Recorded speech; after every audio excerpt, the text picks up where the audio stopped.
ரசூலுல்லாஹி ஸல்லல்லாஹு அலைஹி வஸல்லம் அவர்களோடு சஹாபாக்கள் எப்படி இருந்தாங்க தெரியுமா? ரசூலுல்லாஹ் நீங்கள் பின்னுக்கு நில்லுங்க, அம்புகள் உங்களை பற்றும், வாள் விட்டு உங்களை பற்றும், நீங்கள் பின்னுக்கு நில்லுங்க, நீங்கள் பின்னுக்கு நில்லுங்க.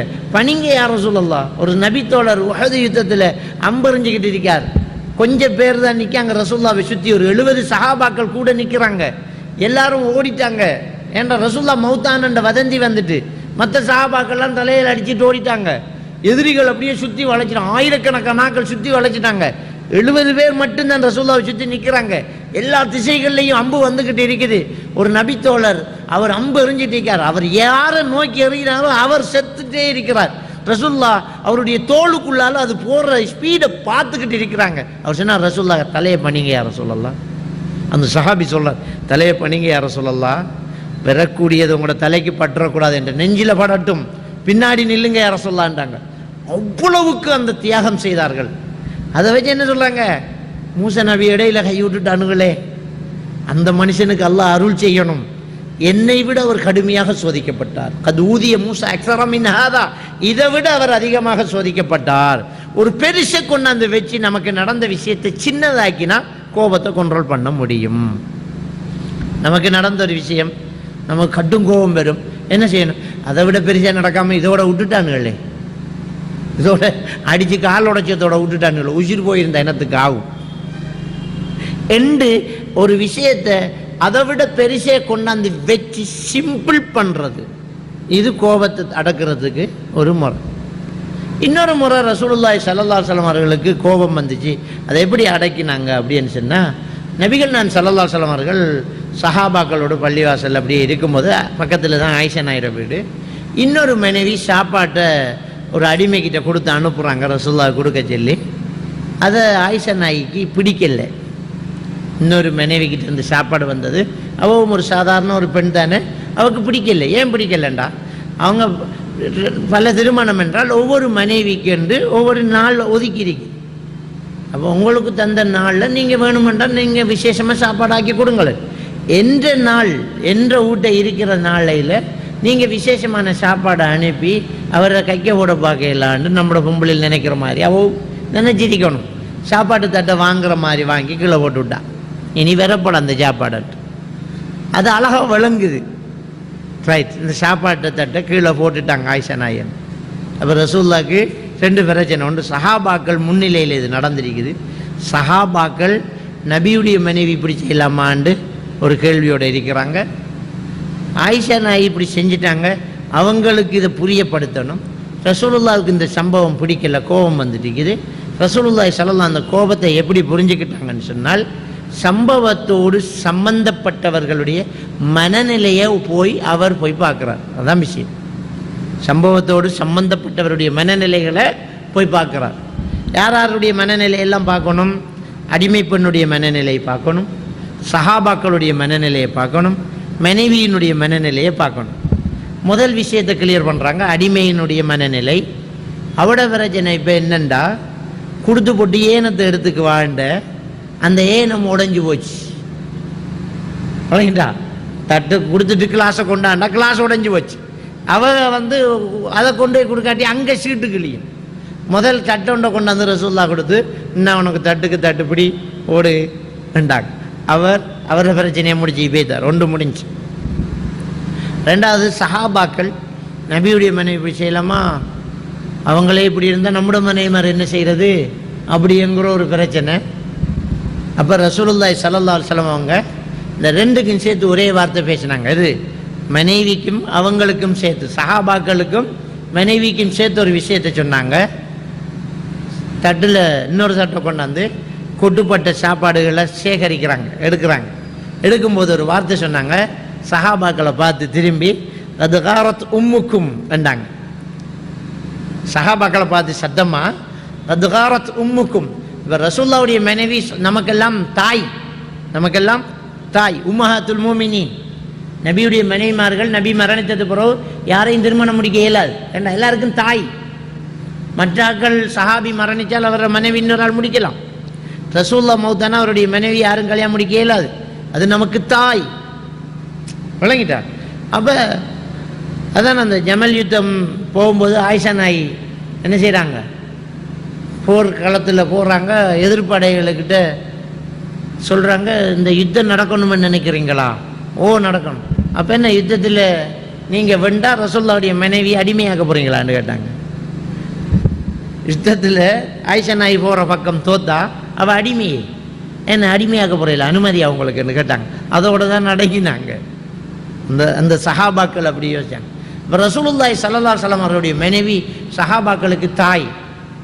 ரசூலுல்லாஹி ஸல்லல்லாஹு அலைஹி வஸல்லம் அவர்கள் எவ்வளவு நாசுக்காக பேசுகிறாங்கண்டா, சஹாபாக்களை பார்த்து சொன்னாங்க, கதுகாரத் உம்முக்கும், உங்களோட தாய்க்கு ரோஷம் வந்துட்டேன்னாங்க. உங்களோட தாய்க்கு ரோஷம் வந்துட்டேன்னாங்க.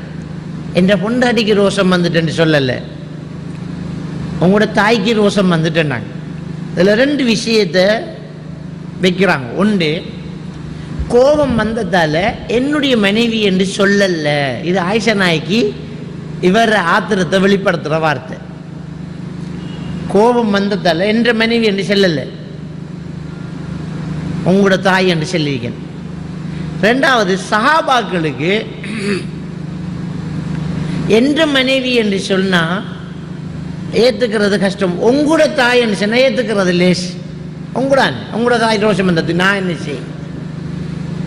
இப்போ அவங்க இவருக்கு ஆறுதல் சொல்கிற நிலைமையாக போச்சு. கோவப்படுறாங்க, யாரை சொல்லலாம், எங்களோட தாய்க்கு ரோஷம் வந்துட்டு. நம்ம அப்படித்தானே நல்லதை நம்மளோட சேர்க்குற, கெட்டதை அடுத்தாக்களோட சேர்க்குற. சொந்த பிள்ளை கனாட்டுப்படுத்தினாலும் உங்களோட பிள்ளையை பாருங்கன்னு குறிச்சான்ட்டு சொல்லுவா. நல்லா இருந்தா என்ற பிள்ளையை பார்த்தா என்ன அழகா படிச்சிருக்கானு என்று சொல்கிற. அப்போ நல்லதுக்கு சொல்கிறது நம்முடண்டு, கெட்டதுக்கு சொல்கிறது உங்களோட. ரசூலுல்லாஹ் என்னங்க, உங்களோட தாய்க்கு ரோஷம் வந்துட்டுன்னாங்க. அப்போ கோபத்தோடு இருக்காங்க ரசூலுல்லாஹ்ங்கிறத காட்டினாலும் ரசூலுல்லாஹி ஸல்லல்லாஹு அலைஹி வஸல்லம் அவர்கள் அடுத்த வார்த்தை என்ன சொன்னாங்க? காரத், ரோஷம் வந்துட்டுண்டாங்க. அதாவது அவ ஏன் கோபப்பட்டாங்கிற காரணத்தை அவர் போய் பார்த்துக்கிட்டு வர்றார். என்ன, ஒரு பொம்பளைக்கு ரோஷம் வந்துருக்கு, அது நியாயம் தானே. அந்த நியாயத்தை ஏற்றுக்கிட்டு அவரை கோபத்தை சுதாகரித்து கொள்றார். சரிம்மா, உனக்கு ரோஷம் பெறத்தான் செய்யும், ஒன்ற இடத்துல இருந்து பார்த்தா நீ சொன்னது சரிதான். இதுதான் அந்த அந்த சாராம்சம். ஒன்ற இடத்துல இருந்து பார்த்தா நீ சொன்னது சரிதான், நான் நீயாக இருந்தாலும் இப்படி தான் கோவப்படுவேன் என்றதான். அது நான் நீயாக இருந்தாலும் இப்படி தான் கோவப்படுவேன். இந்த விஷயம் வந்தால் கோபத்தை நம்ம கண்ட்ரோல் பண்ணுறது லேஸ். நம்ம எல்லாருமே என்ன இரண்டா, நமக்கு ஒரு சட்டம் அவளுக்கு ஒரு சட்டம் என்று பார்க்குறோம். பொண்டாட்டி ஒரு சட்டம், நமக்கு ஒரு சட்டம். நம்மளோட உமா உங்களோட உமா சும்மாவான்னு கேட்குறோம். நம்ம உலகிட்டா எங்களோட உமாக்கு நீ கேட்கப்படா, ஆனால் உங்கள் உமாக்கு நான் கேட்பேன், எல்லா வார்த்தையும் பெறும். அது எப்படி? அது அந்த இடத்தை போய் பார்க்குறாங்க ரசூலுல்லாஹி ஸல்லல்லாஹு அலைஹி வஸல்லம். அவங்க உண்மையிலேயே அவருக்கு என்ன இமோஷன் வந்துச்சு, ஏன் அவ இப்படி செஞ்சா அப்படிங்கிறத பார்த்தா கோபம் கொன்றலாயிரும். விளங்கிட்டா? இந்த பிள்ளை இவ்வளவு துண்டா காட்டுறான், இவ்வளவு பிடிவாதம் மறிக்கான் ரெண்டா, முதல் ஒரு பேரண்ட்ஸ் அவனை கொன்ற வஞ்சி வரான், குந்துற ஒரு இடத்தேண்டா. அந்த வயசுல நீ குந்துவியா? அந்த வயசுல உன்னால குந்திக்கிருக்கேலுமா? நீ அந்த வயசுல அதுக்கு போய் அது விளையாடுற வயசு, விளையாடுற நேரம். அப்போ என்ன செய்யணும்? விளையாடி போட்டு நேரத்தோட வந்துடணும். மகன் பாடம் படிக்கணும், நேரத்தோட வந்துடணும், ஓதணும். இப்போ குடும்பத்தில் பிரச்சனை முடியுதே, விளங்கிட்டா? சிலர் சொல்கிற பிள்ளை செல்லுக்கு கான் இல்லை, அடங்குறான் இல்லை, ஒன்றுக்கும் கட்டுப்படுறான் இல்லை, அவனுக்கு கொடுக்க வேண்டிய சுதந்திரத்தையும் பறித்து வச்சுக்கிட்டு அவன் நேரம் 24 மணி நேரம் படிப்படியா எப்படி படிக்கிறவன்? அவன் மனுஷன் தானே, அவன் வயசு ஒன்று இருக்கு, அவன் விளையாடுற வயசு. நாம் நம்மட வயசுக்கு அவனை நினைக்கப்படான், நம்மட வயசுக்கே இல்லை, நமக்கு நடக்கையுமண்ணா ஓடையுமண்ணா. நம்மட விஷயம் குடும்ப பொறுப்பு, நிறைய சம்பாதிக்கணும், நம்மட விஷயம் வேறு. அதே மாதிரி அவன் எஞ்சோ நல்லா சம்பாதிக்கணும், நல்லா படிக்கணும். அவன் வயசு இருக்கு, அவன் நிலைமை என்ன, அவன் நிலைமை என்ன, அதை புரிஞ்சு கொள்ளணுமே. அவனுக்குரிய வயசு என்ன, இந்த வயசில் இந்த பிள்ளைக்கு கல்யாணம் முடிச்சு கொடுக்கணுமேங்கிறத யோசிச்சோமா நாம? அவனுக்கு வயசு 24 ஆகுது, 22 போய்த்து. நம்ம அந்த வயசை தாண்டி வந்தோம். அவனுக்கு ஒரு தேவை இருக்கும், அந்த தேவையை நிறைவேற்றாமல் படிபடி என்ன செய்கிறது? கல்யாணம் முடிச்சு கொடுங்களேன். பாவம் நடக்காது, பாவம் நடக்காதே, அதை செஞ்சு விடு. அது தொழில் எடுக்கணும், ஜப் எடுக்கணும், கல்யாணம் முடிச்சு போட்டும் படிக்கலாம், கல்யாணம் முடிச்சு போட்டும் தொழில் எடுக்கலாம், செய்யலாம். நம்ம கேள்விமன்றதை செஞ்சா என்ன? அப்ப ஒரு ஆள நிலைமைய அந்த ஆளாக இருந்து யோசிச்சால் கோபம் பெறாது. நாம் அப்படி யோசிக்கவில்லை. அதான் முக்கியமான ஒரு விஷயம். அப்ப கதுகாரத் உம்முக்கும், உங்களோட தாய்க்கு ரோஷம் வந்துட்டேன் நாங்கள் ரசூலுல்லாஹி சொன்னோம், உங்களோட தாய்க்கு ரோஷம் வந்துட்டு அப்படின்னா அப்போ கோபம் என்ன செய்யுது? கண்ட்ரோல் ஆகுது. இது ஒரு முக்கியமான ஒரு விஷயம். கோபத்தை கண்ட்ரோல் பண்ணுறதுக்கு இது ஒரு முக்கியமான விஷயம். அடுத்த ஒரு விஷயம் என்னென்றால், நமக்கு நடந்த ஒரு சம்பவத்துக்கு கண்டிப்பாக நமக்கு கூலி கிடைக்கும்ங்கிறத நம்பணும். இதுக்கு கண்டிப்பாக நமக்கு ஒரு கூலி இருக்கு. அல்லாஹ் இதுக்கு மறுமையில் பிரதி உபகாரம் செய்வான், இதுக்கு ஒரு பலன் ஒன்று இருக்கும் அப்படிங்கிறத என்ன செய்யறது? நம்புறது. அந்த நம்பிக்கை நம்மக்கிட்ட என்ன செய்யணும்? இருக்கணும்.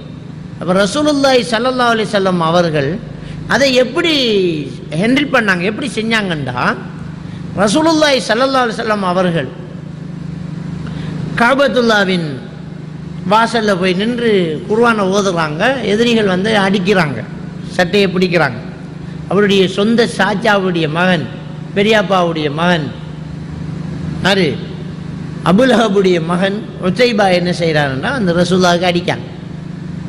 அடித்தோன்னா ரசூலுல்லாஹ் ரொம்ப கோவப்பட்டு ரசூலுல்லாஹ் சொன்னாங்க, யா அல்லாஹ், உன்னுடைய மிருகங்களில் இருந்து ஒரு மிருகத்தை இவன் மீது சாட்டி விடனா, உன்னுடைய மிருகங்களில் இருந்த ஒரு மிருகத்தை இவன் மீது சாட்டி விடனாங்க. அப்போ அந்த கோபத்தை எப்படி தணிக்கிறாங்கண்டா, மறுமை இதுக்கு கூலி இருக்கு. ஒரு அநீதி நம்ம செய்யப்பட்டிருக்கோம், நம்மளால் அநீதி செய்யப்பட்ட நமக்கு என்ன செய்ய முடியும்? அவனுக்கு சாபமிட முடியும். அது அனுமதி. ரசூலுல்லாஹ் தான் சொன்னாங்க, இத்தகு துஆல் மல்லூம், அநீதி விளைவிக்கப்பட்டவனின் துவாவை பயந்து கொள் என்றாங்க. நமக்கு எதிராக கொடுமை நடக்குது, அநியாயம் நடக்குது, அநியாயமாக நமக்கு எதிரான பிரச்சனைகளை கொண்டு வராங்க. நம்மளை அநியாயமாக பிடிச்சி என்ன செய்கிறாங்க? அடிக்கிறாங்க, நசுக்கிறாங்க, நாசமாக்குறாங்க, நம்மளை பற்றி அவதூறு சொல்கிறாங்கண்டா. உண்மையிலே நமக்கு அநியாயம் நடக்குது. இதுக்கு என்ன செய்யலாம்டா? அல்லாஹ் கிட்ட கையெந்த, யா அல்லாஹ் நீ பார்த்துக்கோ, அவனுகளை அழிச்சுடு, அவனுகளுக்கு அவனுக்கு இந்த பங்கை கொடு, என்ன மனம் வேதனையாக இருக்கு என்று சொல்லி அதோட அந்த இது தனியுது, அதோட முடியுது. குடலை தூக்கி சுஜூதில் இருக்கும்போது அள்ளி கொண்டாந்து போட்டாங்க.